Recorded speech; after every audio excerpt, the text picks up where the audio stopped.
So, here we are again at Odiham Airfield. I had another video on here of last year with my Gsxr 1000 in the rain, and I'm back again, and primarily I've been here just to test my race bike, because when it came back from Catalonia on my recent trip, it wasn't firing on all cylinders. Literally, it was only firing on 3. So that's been fixed, and I came back this morning, and it's wicked. It's done. It's fixed. It works, which is great, because that's what I wanted to find out. But there was a brand new set of slicks on there, and this surface is really abrasive. So anyway, so I ran that this morning, went home because the weather doesn't look great, and then when I got home I thought, hang on a minute, I'll take the Fireblade. So here I am on the Fireblade, and more to the point, Bournemouth Kawasaki are over there, and they let me go out on a ZX10r earlier, which I've got helmet cam footage of. Oh, and the other thing, the reason I didn't record voice this morning is because I left my microphone at home. Classic. So those don't have voice on, so I just got my microphone, and I thought, well, actually it'd be quite a nice test to see the difference in terms of speed and handling of all three bikes. So the ZX10r, brand new, 2013, a 2011 Repsol Fireblade, and a 2005 Gsxr 1000. That's where we're at. That is what is going on in it. Here we go. I'm not going to talk much, so I did talk on the others, and the wind noise will be bad. I haven't ridden this bike for a while, actually. But yeah, be interesting. I just want to see what it's like. And this is on Michelin Pilot Road 3s. My Gsxr 1000 was on Metzler slicks, and the Kawasaki ZX10r was on a standard, I think it was like a Bridgestone, whatever it comes with, it was on.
So, ZX10r, very fast bike.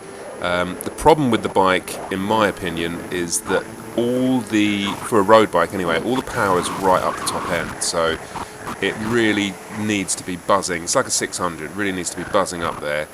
And that caused me to get held up a bit, actually, like this, for example, here. Normally, I could probably come through here in second on the other two bikes, and I'd have overtaken this guy before I got to the end. So it is a bit of a problem. I mean, it caused me to get held up, which then therefore led to a slower lap time. However, you know, you put that into a real-world scenario. The reason I got held up is because I couldn't pass the guy. I mean, if I went through that top corner in first, the power is so epic that it's hard to control, especially as I just jumped on this bike. But handling-wise, very good bike actually. I do believe the mid-range power can be improved when you take that can off. And the tyres on this bike were not great either. I think the pressures were set incorrectly. In fact, someone actually binned it later on that day. Gutted. I think that's the brand new ZX10r. Which was sad, especially for him. But handling-wise, it was actually very stable bike. And see, I'm getting held up here again. So in reality, you could probably take 2 seconds off this bike time. And you probably have an equal sort of time to the other two.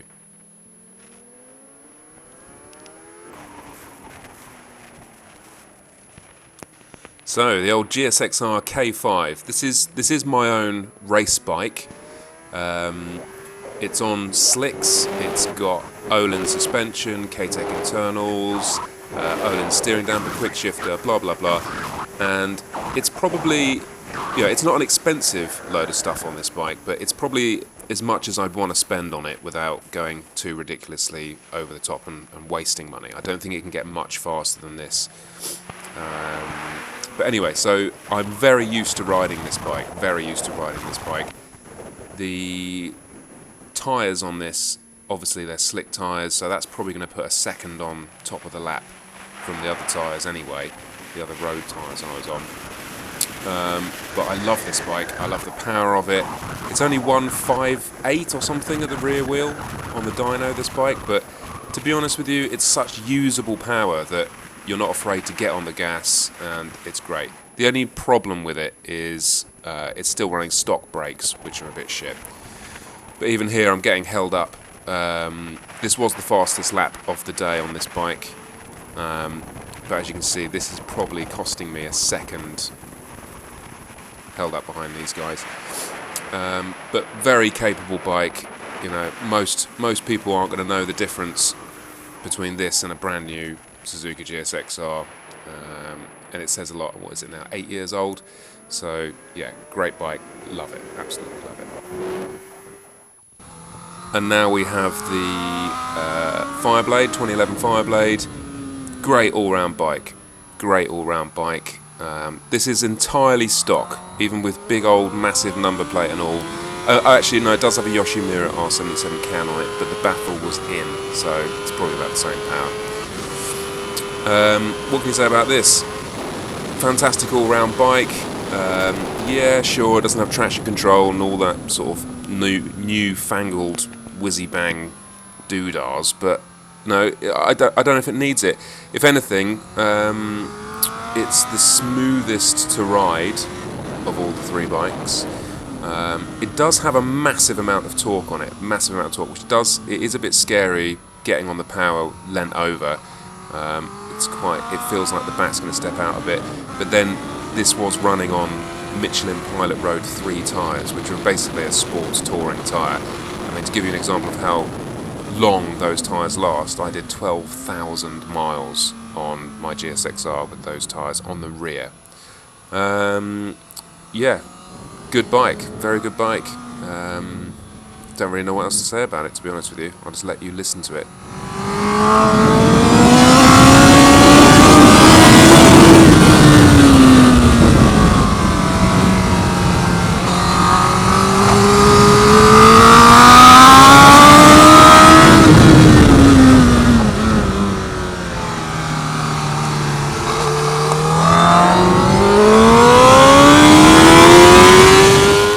So in summary, I guess I'd say, to be honest with you, all these bikes, you know, we've gone back to the K5000 Gsxr.